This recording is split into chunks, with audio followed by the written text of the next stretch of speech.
एक नए topic which आज का टॉपिक है मैग्नेटिक फोर्स। अभी तक हम लोग सीख रहे थे कि मूविंग चार्ज के कारण अलग अलग शेप ऑफ करंट वायर के आसपास कुछ मैग्नेटिक फील्ड था। कितना मैग्नेटिक फील्ड था, कौन से डायरेक्शन में था, किस तरह से रिलेट करेंगे, अभी तक हम लोग सीख रहे थे करंट वायर के आसपास मैग्नेटिक फील्ड। अब हम लोग बात करेंगे कि अगर किसी रीजन में मैग्नेटिक फील्ड है, मैग्नेटिक फील्ड वेक्टर था, कुछ मैग्नीट्यूड साथ में डायरेक्शन। अगर किसी रीजन में मैग्नेटिक फील्ड है, अब रिलेट करना चाह रहा है उस मैग्नेटिक फील्ड में अगर कोई दूसरा हो, मैग्नेटिक फील्ड चाहे जिसके कारण हो उससे नहीं फर्क पड़ेगा। अगर रीजन में मैग्नेटिक फील्ड है और उस फील्ड में अगर कोई दूसरा आए तो उस दूसरे पे क्या इफेक्ट पड़ेगा, विच इज आज पढ़ना चाह रहे हैं magnetic force on a moving charge in magnetic field. कि अगर किसी रीजन में मैग्नेटिक फील्ड है और उस रीजन में अगर कोई चार्ज मूव करना चाह रहा है, अगर किसी रीजन में मैग्नेटिक फील्ड है, अगर कोई चार्ज उस रीजन में अगर मूव करना चाह रहा है तो रिलेट करना चाह रहे हैं उस मूविंग चार्ज पे क्या इफेक्ट होगा। तो जिस तरह से अगर कोई चार्ज इलेक्ट्रिक फील्ड में था तो उसके ऊपर फोर्स लगता था, उसी तरह से अगर कोई चार्ज मैग्नेटिक फील्ड में अगर मोशन में हो तो इस चार्ज पे फोर्स लगेगा। अब वही पढ़ना चाह रहा है कि उसके ऊपर कितना फोर्स लगेगा, उस मैग्नेटिक फील्ड में चार्ज के मोशन के कारण कितना फोर्स लगेगा, दैट इज मैग्नेटिक फोर्स कितना हो। कोई चार्ज किसी मैग्नेटिक फील्ड वाले रीजन में अगर कुछ वेलोसिटी, कुछ एंगल से अगर मैग्नेटिक फील्ड में मूव करे तो उसके ऊपर जो मैग्नेटिक फोर्स लगता है वो उस चार्ज पे डिपेंड करता है। ज्यादा चार्ज तो ज्यादा फोर्स, कम चार्ज तो कम फोर्स। एक तरह का प्रैक्टिकल ऑब्जर्वेशन पे बेस्ड ये रिजल्ट। मैग्नेटिक फोर्स उस चार्ज पे डिपेंड करता है, उस वेलोसिटी पे भी डिपेंड करता है कि चार्ज कम स्पीड से मूव कर रहा है कि ज्यादा स्पीड से मूव कर रहा है। उस रीजन में जो मैग्नेटिक फील्ड है उस पर भी डिपेंड करता है कि फोर्स कितना लगेगा। और साथ साथ एक और फैक्टर पे डिपेंड करता है कि उस रीजन में उस मैग्नेटिक फील्ड से कितने एंगल पे चार्ज मोशन में। ये रिजल्ट एक प्रैक्टिकल है, चीजों को बार बार करके देखने के बाद प्रैक्टिकल रिलेट किया हुआ है कि अगर चार्ज अगर मैग्नेटिक फील्ड में मूव करे तो उसके ऊपर जो फोर्स लगेगा चार्ज पे डिपेंड करेगा, वेलोसिटी पे डिपेंड करेगा, मैग्नेटिक फील्ड पे डिपेंड करेगा और साथ साथ एंगल पे भी डिपेंड करेगा कि मैग्नेटिक फील्ड उस रीजन में किधर है और चार्ज कौन से डायरेक्शन में मूव कर रहा है। इसको अगर रिलेट करके देखें तो मैग्नेटिक फोर्स को आप चाहें तो लिख सकते हैं V क्रॉस V।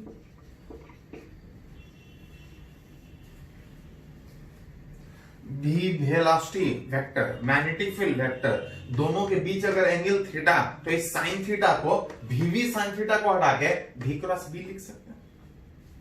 मतलब अगर वो चार्ज उस मैग्नेटिक फील्ड में मूव करेगा तो उसके ऊपर जो फोर्स लगेगा आप लिख सकते हैं Q into V cross V।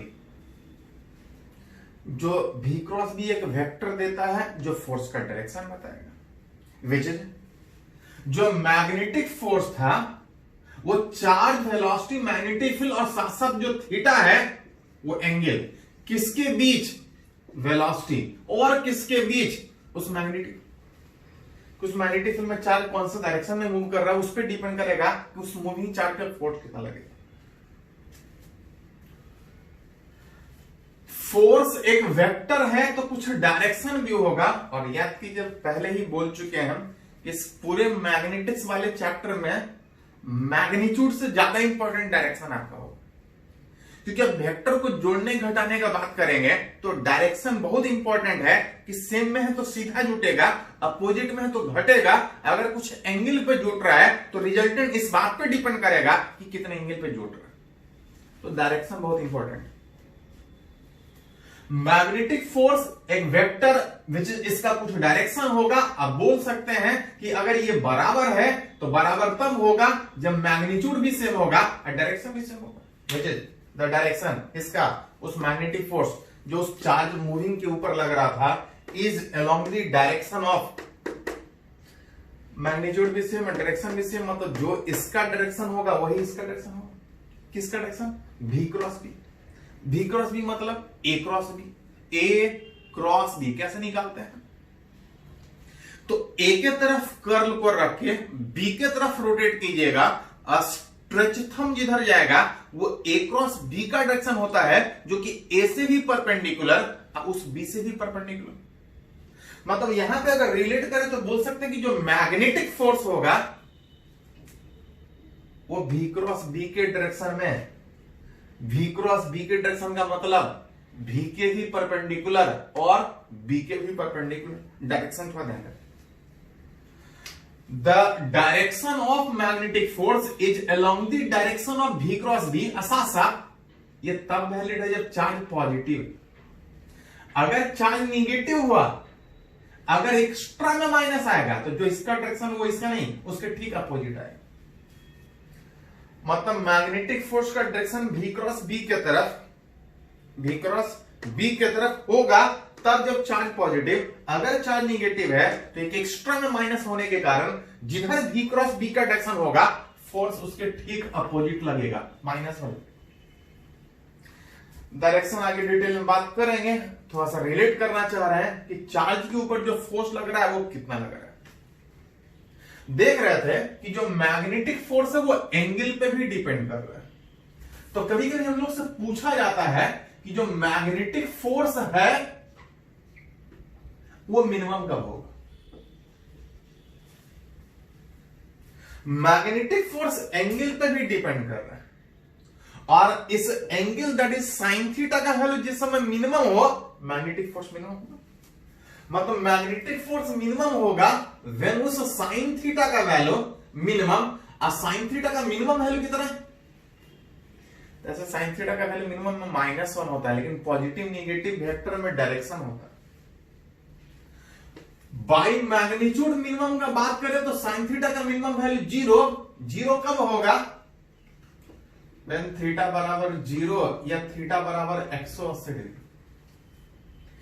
किसी रीजन में मैग्नेटिक फील्ड अगर मैग्नेटिक फील्ड के डायरेक्शन में या मैग्नेटिक फील्ड के अपोजिट डायरेक्शन में मूव करेगा, एंगल 0 या 180 बनेगा, उस समय साइन थीटा विच 0 होगा। दैट इज ये तब when velocity is parallel to magnetic field या velocity is anti parallel to magnetic, opposite. उस समय जो फोर्स है वो मिनिमम होगा। विथ मिनिमम फोर्स का वैल्यू कितना? तो जो फोर्स है साइन थीटा 0 होने के कारण कोई फोर्स ही नहीं लगेगा। फोर्स इस बात पे डिपेंड कर रहा है कि कितने एंगल, अगर एंगल 0 विच मैग्नेटिक फील्ड के डायरेक्शन में या एंगल 180 मैग्नेटिक फील्ड के अपोजिट में मूव करेगा तो उसके ऊपर कोई फोर्स ही नहीं लगेगा। चाहे कितने भी स्पीड, कितना भी फील्ड हो, अगर उस रीजन में मूव करे उसके ऊपर कोई फोर्स नहीं। हाँ, अगर बात करें तो मैग्नेटिक फोर्स मैक्सिमम होगा व्हेन, जिस पे डिपेंड कर रहा था साइन थीटा, तो उसका वैल्यू मैक्सिमम, साइन थीटा का मैक्सिमम वैल्यू, साइन थीटा का मैक्सिमम वैल्यू 1 होता है कब? जब थीटा बराबर 90।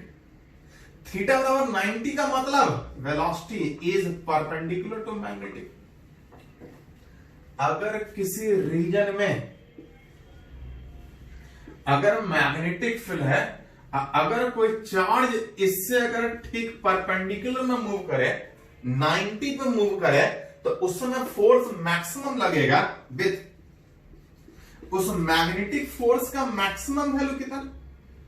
तो Q V B into sine 90 degree. Sine 90 कितना होता है? 1। विच जो मैक्सिमम फोर्स लगेगा क्यू वी बी, इतना तब लगेगा जब चार्ज उस मैग्नेटिक फील्ड के परपेंडिकुलर में मूव करे। मैक्सिमम फोर्स लगेगा, इतना लगेगा। क्वेश्चन उठता है किधर लगेगा, डायरेक्शन किधर होगा। तो ये बात कर रहे थे कि मैग्नेटिक फोर्स का डायरेक्शन आप V क्रॉस B से निकाल सकते हैं अगर चार्ज पॉजिटिव है। जब तक नहीं कुछ बोला जाए चार्ज पॉजिटिव ही मानेंगे। हाँ, अगर चार्ज निगेटिव आया तो जो मैग्नेटिक फोर्स होगा V क्रॉस B के अपोजिट होगा। चार्ज पे फोर्स मैक्सिमम लगेगा, किधर लगेगा? V cross B। V cross B कैसे निकालते हैं? तो जैसे A क्रॉस B निकालते हैं। V क्रॉस B निकालने में अगर V के तरफ कर्ल को रख के B के तरफ रोटेट करें, लेकिन उल्टा रोटेट करेंगे तो हाथ टूट जाएगा, हमेशा सीधा रोटेशन का बात होता है। V के तरफ कर्ल को रख के अगर B के तरफ रोटेट करें और स्ट्रेच थंब अंदर जा रहा है, जो डायरेक्शन V क्रॉस B का होगा वही फोर्स का अगर charge positive. V cross B मतलब V के तरफ कर्ल को रख के, इस फोर फिंगर जिसको कर्ल बोलते हैं, V के तरफ कर्ल को रख के B के तरफ रोटेट करेंगे और स्ट्रेच थंब इनसाइड जाएगा। अब पेपर के परपेंडिकुलर इनसाइड कहीं दिखाना हो तो क्रॉस, इनसाइड जाना है क्या? फोर्स। आप इस तरह से दिखा सकते। तो ध्यान रहे फॉर्मूला बहुत सिंपल है, लेकिन फॉर्मूला के साथ साथ ये भी इंपॉर्टेंट होगा कि डायरेक्शन किधर। Direction simple, A cross B की तरह से, V क्रॉस B की तरह से। A क्रॉस B मतलब A चाहे जिधर भी हो, A के तरफ कर्ल रख के B के तरफ रोटेट करेंगे और स्ट्रेच थंब जिधर होगा वो A क्रॉस B का डायरेक्शन होगा। इधर इधर किधर? इस A से भी परपेंडिकुलर और उस B से भी परपेंडिकुलर। कुछ और भी पॉइंट इस पे है, पहले इसको थोड़ा सा नोट कीजिए, तो कुछ और पॉइंट हम लोग बात करते हैं।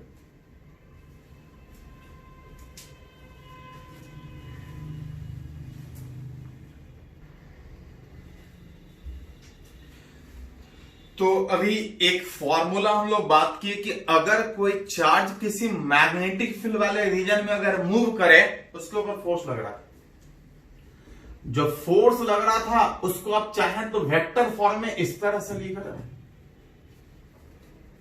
इसका कुछ मैग्नीट्यूड था और साथ में डायरेक्शन।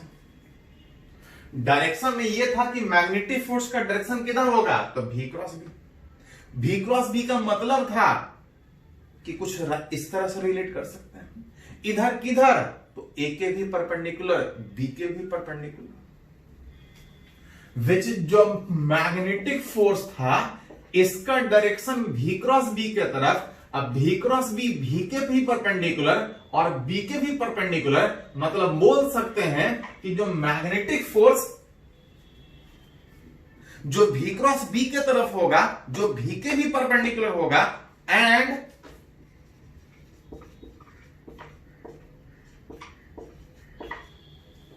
मैग्नेटिक फोर्स B के भी परपेंडिकुलर। अगर मैग्नेटिक फोर्स अगर V के परपेंडिकुलर हुआ तो याद कीजिए, पढ़े हैं कि अगर किसी पार्टिकल पर फोर्स लग रहा है तो एक्सेलरेशन होगा, और अगर दो वेक्टर परपेंडिकुलर है, दो वेक्टर परपेंडिकुलर है तो जिधर फोर्स उधर acceleration which is perpendicular to किसके? Magnetic velocity. फोर्स वेलोसिटी के भी परपेंडिकुलर, फोर्स मैग्नेटिक फील्ड के भी परपेंडिकुलर। जिधर फोर्स उधर ही एक्सेलरेशन होगा, जिधर फोर्स उधर ही एक्सेलरेशन होगा। आप चाहें तो इस तरह से भी लिख सकते हैं। और जहां दो वेक्टर परपेंडिकुलर दिखे, तो ज्यादा तो नहीं लेकिन इतना तो कर ही सकते हैं कि अगर ये दो वेक्टर परपेंडिकुलर है तो दोनों का डॉट प्रोडक्ट 0 होगा, और जिधर फोर्स उधर ही एक्सेलरेशन में है, तो आप यहां से एक और इक्वेशन लिख सकते हैं। चार्ज के मैग्नेटिक फील्ड में मूव करने में फोर्स B के भी परपेंडिकुलर, अब फोर्स B के परपेंडिकुलर का मतलब एक्सेलरेशन B के परपेंडिकुलर, क्योंकि जिधर फोर्स है पार्टिकल अगर मूव करेगा तो उधर ही मूव करेगा, जिधर फोर्स लग रहा है एक्सेलरेशन उधर ही होगा। फोर्स मैग्नेटिक फील्ड के परपेंडिकुलर है तो आप चाहें तो एक और इक्वेशन बना सकते हैं कि एक्सेलरेशन का डॉट प्रोडक्ट V के साथ 0 होगा। कभी कभी क्वेश्चन इस तरह से भी रहता है कि कोई पार्टिकल मूव कर रहा है किसी मैग्नेटिक फील्ड में, कुछ कंडीशन इस तरह दे देगा, अब कुछ पूछा जाएगा। वैसे में आप इक्वेशन इस तरह से रिलेट कर सकते हैं कि अगर वेक्टर फॉर्म में दिया है तो ज्यादा तो नहीं, लेकिन सिंपली आप उस दोनों का डॉट प्रोडक्ट 0 करके एक इक्वेशन लिख सकते हैं जो दे दे। तो यहां से जरूरत पड़े क्वेश्चन बनाने में इक्वेशन आप लिख सकते हैं। इसी में थोड़ा सा और बात करें कि एज पार्टिकल पे जो फोर्स लग रहा था which is perpendicular to velocity. Charge particle magnetic field में मूव करेगा, चाहे कितना भी मूव करे, फोर्स वेलोसिटी के परपेंडिकुलर है, और जिधर वेलोसिटी होता है उधर ही पार्टिकल का डिस्प्लेसमेंट होता है। जिधर वेलोसिटी पार्टिकल उधर ही जाएगा, उधर ही उसका displacement. Charge particle magnetic field में चाहे जितना भी मूव करे, फोर्स वेलोसिटी के हमेशा परपेंडिकुलर, फोर्स डिस्प्लेसमेंट के हमेशा परपेंडिकुलर। मतलब मैग्नेटिक फोर्स का डॉट प्रोडक्ट डिस्प्लेसमेंट के साथ कितना होगा? तो अगर ये दोनों परपेंडिकुलर है तो ज्यादा तो नहीं, लेकिन इतना लिख सकते हैं कि जीरो। हेंस अगर रिलेट करें work done by magnetic force, work done by magnetic force on moving charge,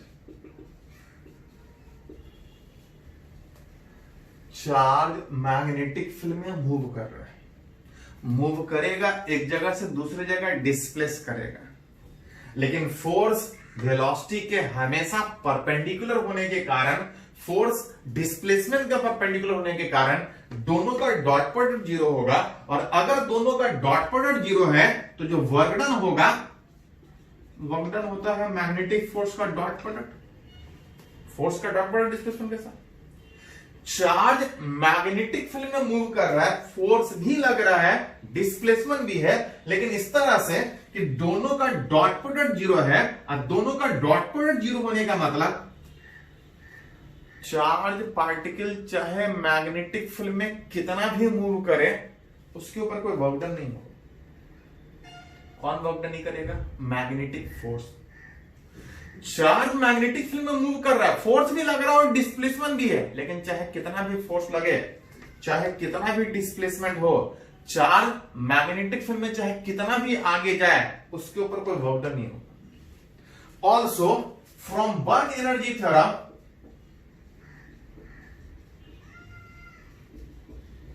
याद कीजिए 11th में पढ़ा है work done by all the forces equal to change in kinetic energy होता है।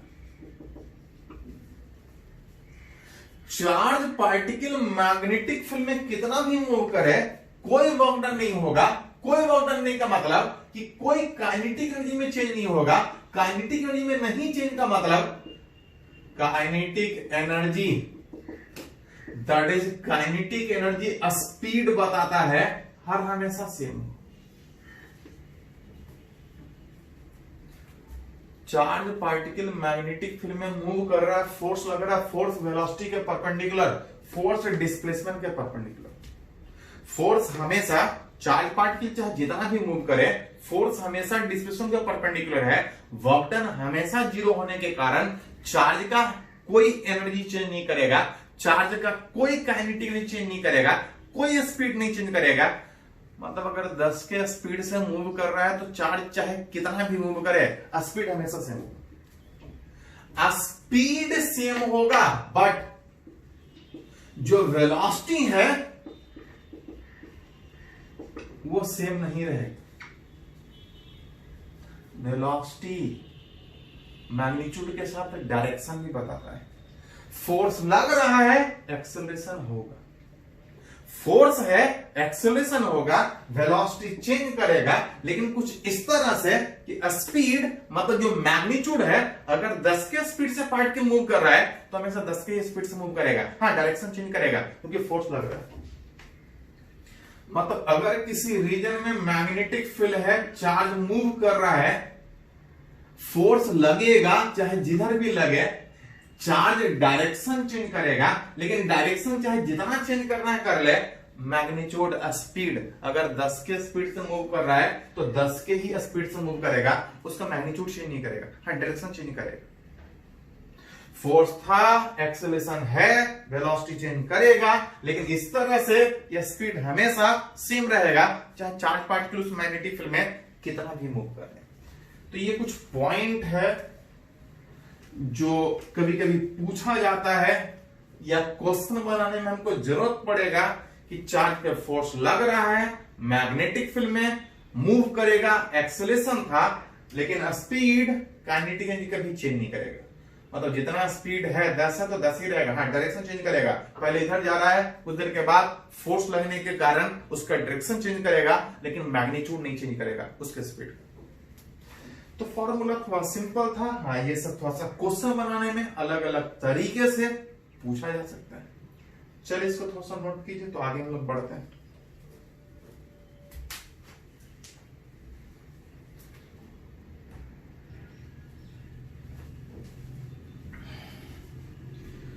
तो अभी तक हम लोग एक फॉर्मूला का बात किए कि अगर किसी रीजन में अगर मैग्नेटिक फील्ड है और उस मैग्नेटिक फील्ड वाले रीजन में अगर कोई चार्ज मूव करे तो उसके ऊपर फोर्स कितना लगेगा।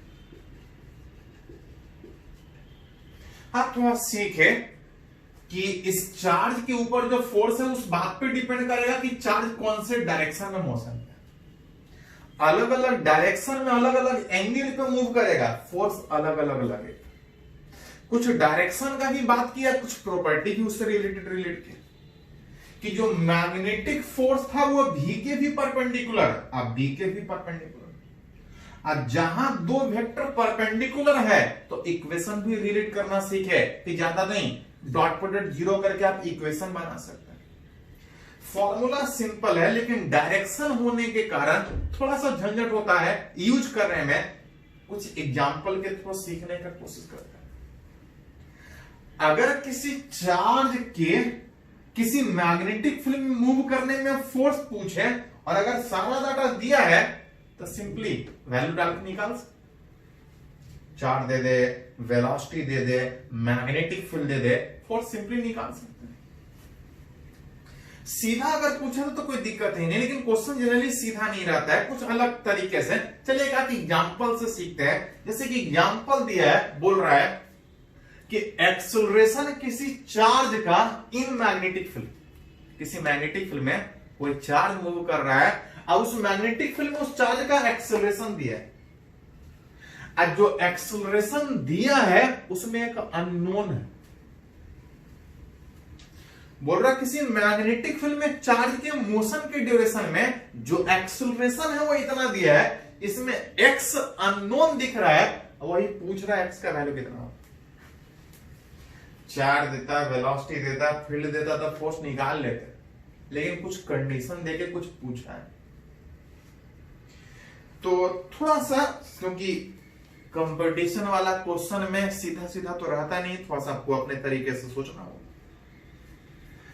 गिवन दिया है एक्सेलरेशन, अब दिया है मैग्नेटिक फील्ड। एक थोड़ा पहले एक पॉइंट डिस्कस किए थे कि चार्ज जिधर फोर्स लगेगा उधर ही एक्सेलरेशन होगा। अब फोर्स वेलोसिटी के परपेंडिकुलर है, साथ साथ मैग्नेटिक फील्ड के भी परपेंडिकुलर है, मतलब फोर्स एक्सेलरेशन भी वेलोसिटी के परपेंडिकुलर होगा और मैग्नेटिक फील्ड के भी परपेंडिकुलर होगा। दिया एक्सेलरेशन है, दिया मैग्नेटिक फील्ड है और पढ़े हैं कि एज जो magnetic force Q into V cross B था, Q into V cross B था, यहां से जब निकाले थे तो जो आ रहा था कि जो एक्सेलरेशन होगा वो मैग्नेटिक फील्ड के परपेंडिकुलर होगा। और एक्सेलरेशन मैग्नेटिक फील्ड के परपेंडिकुलर का मतलब ज्यादा नहीं, आप एक इक्वेशन बना सकते हैं कि अगर उस रीजन में किसी चार्ज का एक्सेलरेशन इतना है तो दोनों परपेंडिकुलर था, दोनों का डॉट प्रोडक्ट कितना होगा, 0। एक इक्वेशन बना सकते हैं, एक ही अननोन इस x का वैल्यू कितना है वो आप निकाल सकते हैं। ये क्वेश्चन जेईई में भी पूछा है, नीट में भी पूछा है, इस तरह डाटा थोड़ा चेंज है। चार्ज का एक्सेलरेशन दिया है xi plus 2j, magnetic field दिया है 3i plus 4j into 10 to the power minus 2, इसका dot product 0।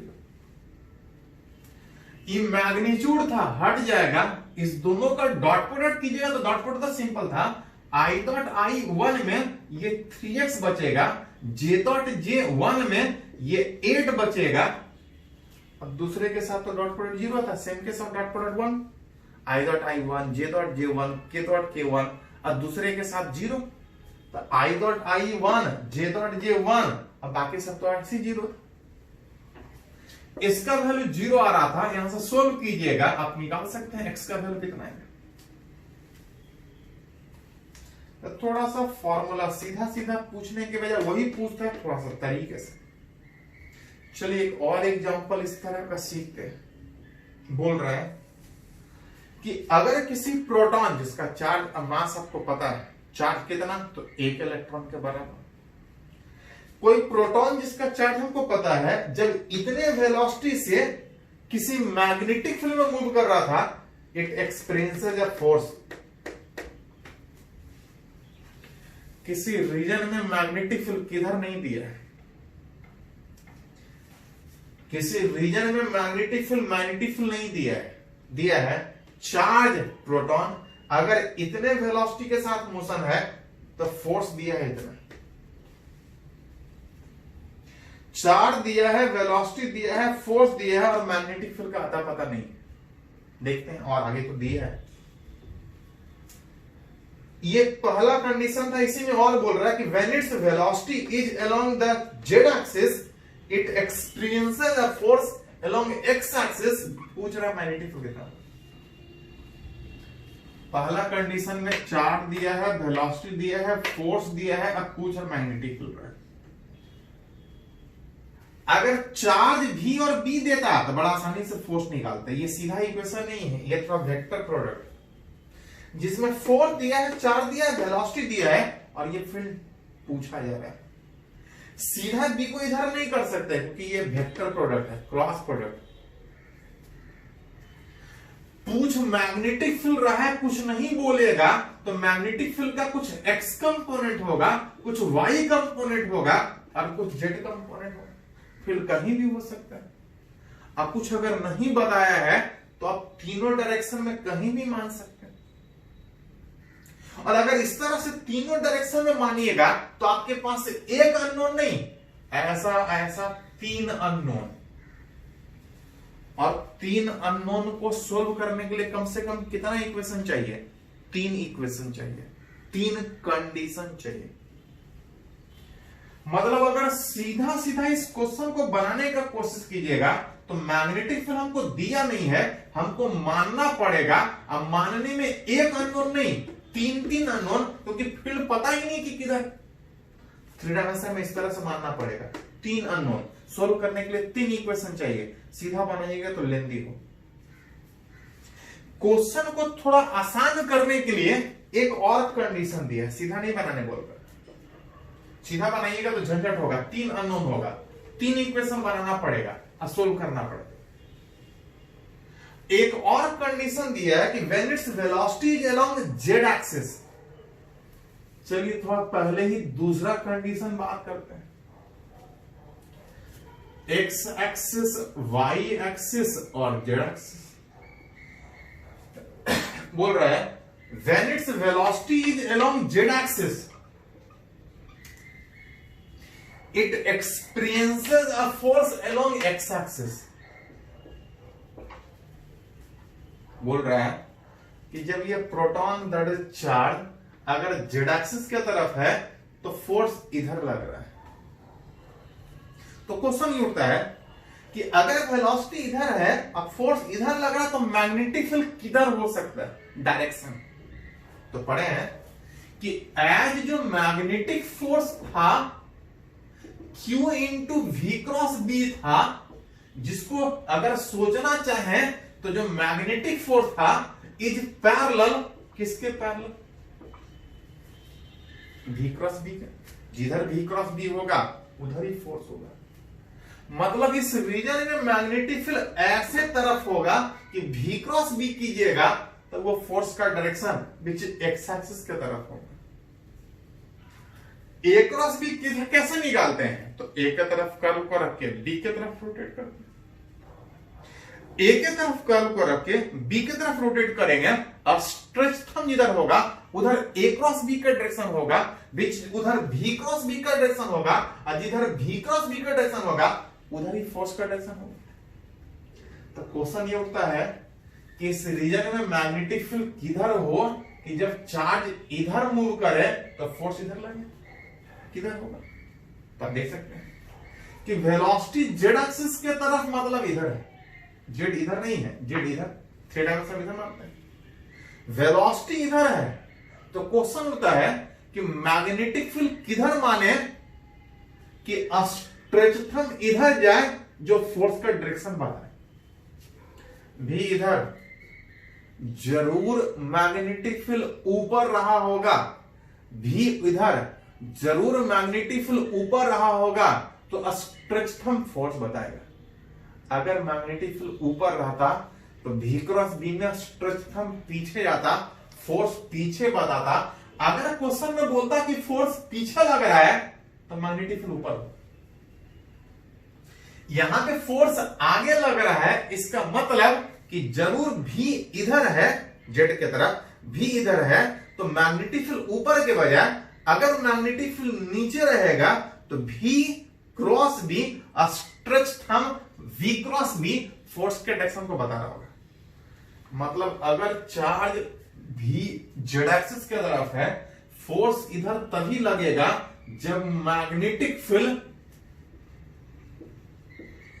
Is in negative Y direction.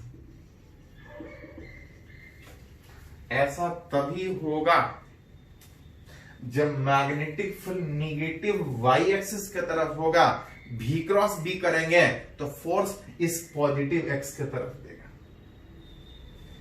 मतलब जो मैग्नेटिक फील्ड पहले कुछ नहीं दिया था, दूसरा जो कंडीशन दिया है उससे ये रिलेट हो रहा है कि मैग्नेटिक फील्ड एक्स के बजाय वाई के बजाय जेड के बजाय निगेटिव वाई एक्सिस की तरफ है।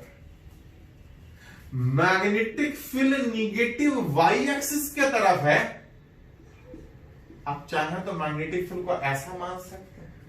यही तो हमारा क्वेश्चन है कि ठीक है डायरेक्शन उधर है लेकिन कितना है। तो अब हमारे पास तीन नहीं, अब हमारे पास एक अननोन, पहले तीन अननोन था, अब हमारे पास एक अननोन जिसको सोल्व करने के लिए एक कंडीशन, एक इक्वेशन चाहिए जो पहले दिया हुआ था। पहला कंडीशन में दिया है कि चार्ज जो मूव कर रहा है जिसके ऊपर मैग्नेटिक फोर्स लग रहा है, उस फोर्स का वैल्यू दिया है। कितना दिया है? -1.28 इंटू 10⁻⁻13 के का। चार्ज प्रोटॉन जिसका चार्ज हमको पता है एक इलेक्ट्रॉन के बराबर लेकिन पॉजिटिव, चार्ज दिया है, वेलोसिटी v का वैल्यू दिया है 2i + 3j, इसका क्रॉस इंटू 10⁻⁶, ये वेलोसिटी था इंटू 10⁻⁶, इसका क्रॉस प्रोडक्ट उस मैग्नेटिक फील्ड के साथ, मैग्नेटिक फील्ड दिया नहीं था, हम लोग डायरेक्शन निकाले थे कुछ इस तरह से।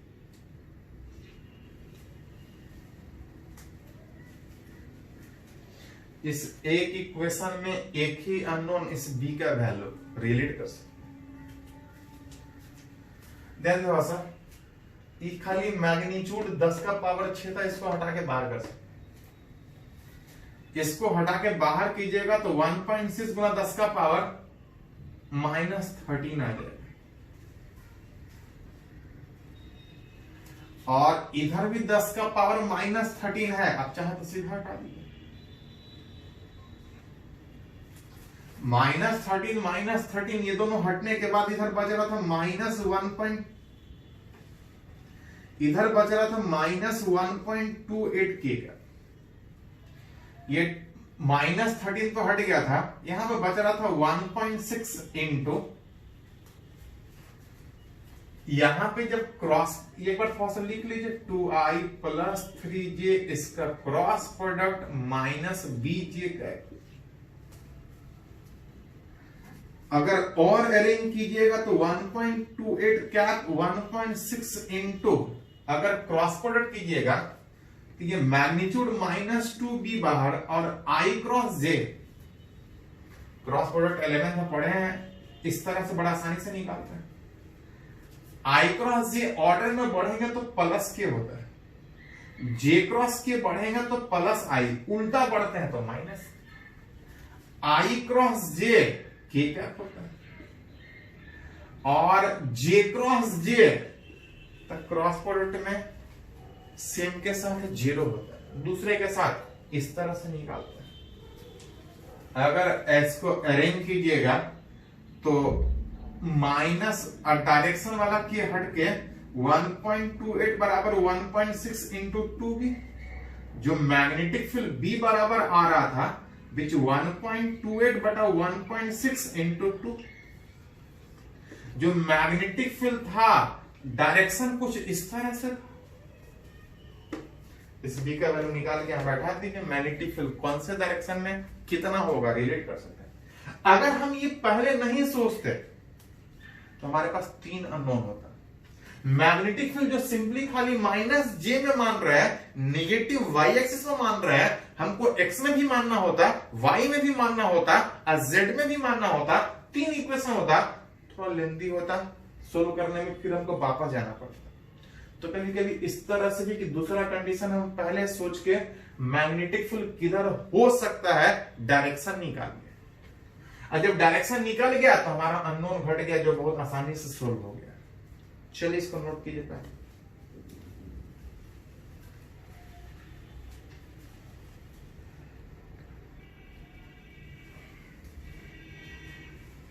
तो एक अगर और एग्जांपल यहां पे बात करें, एम्स में पूछा हुआ है, बोल रहा है 2 प्रोटॉन मूविंग विथ स्पीड दोनों का सेम दिया है, a parallel to each other. 2 proton that is 2 charge एक दूसरे के पैरेलल मूव कर रहा है, दोनों का वेलोसिटी सेम है। अतः से पूछा जा रहा है कि दोनों के बीच जो इलेक्ट्रोस्टैटिक फोर्स लगेगा और जो मैग्नेटिक फोर्स लगेगा उसका रेशो चाहिए।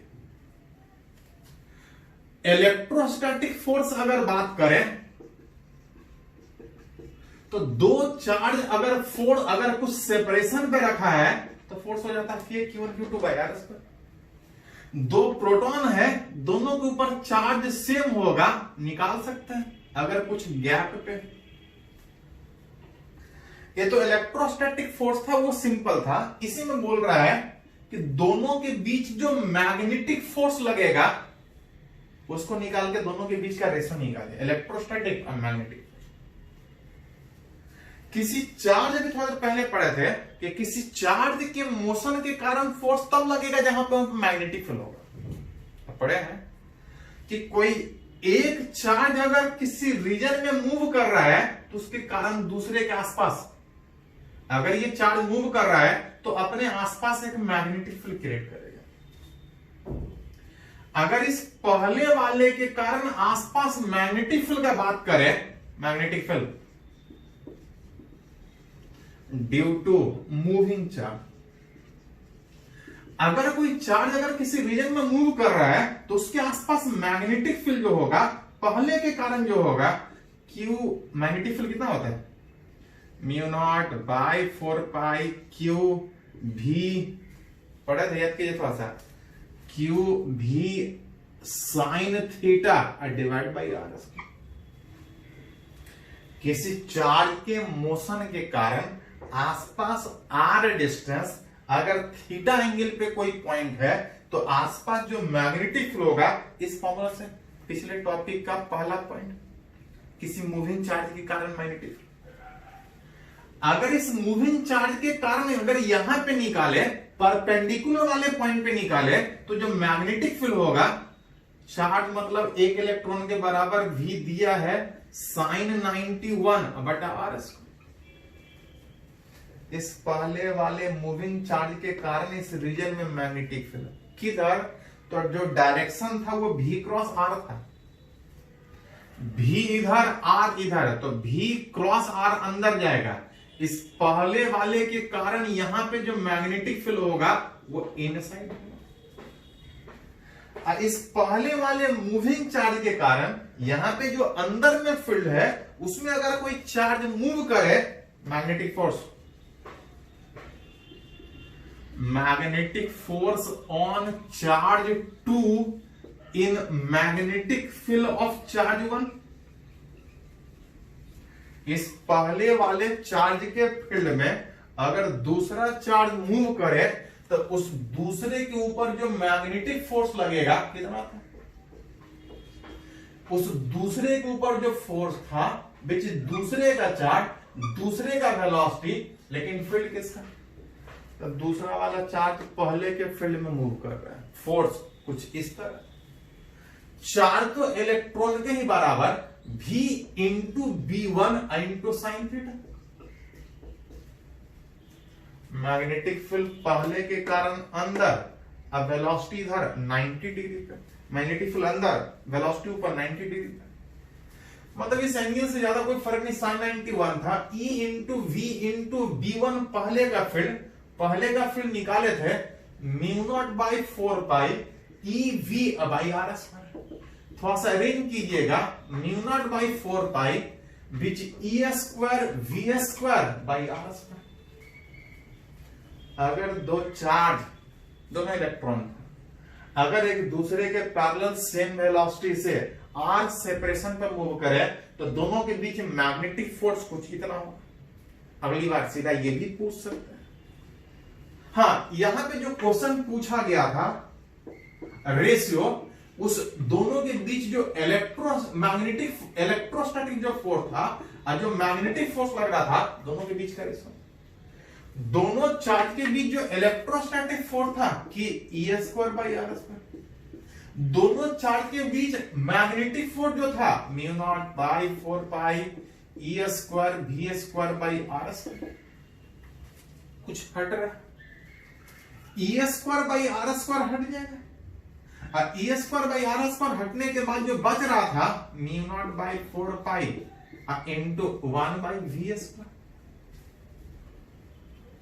जहां से रिलेट कर सकते हैं कि याद कीजिए थोड़ा सा, कितना था, mu naught by 4 pi 10 to the power -7 था, और चार्ज जो मोशन में था 4.5 इंटू 10 टू दी पावर 5 का होल स्क्वायर। थोड़ा सा इसको आप अरेंज करके रिलेट कर सकते हैं।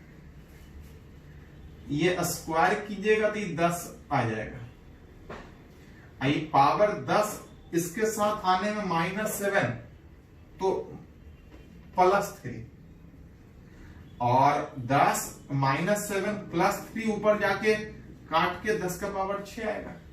अब बाकी जो बच रहा था 9 डिवाइड बाई 4.2 का होल स्क्वायर, आप यहां से निकाल सकते हैं दोनों के बीच का रेशियो कितना।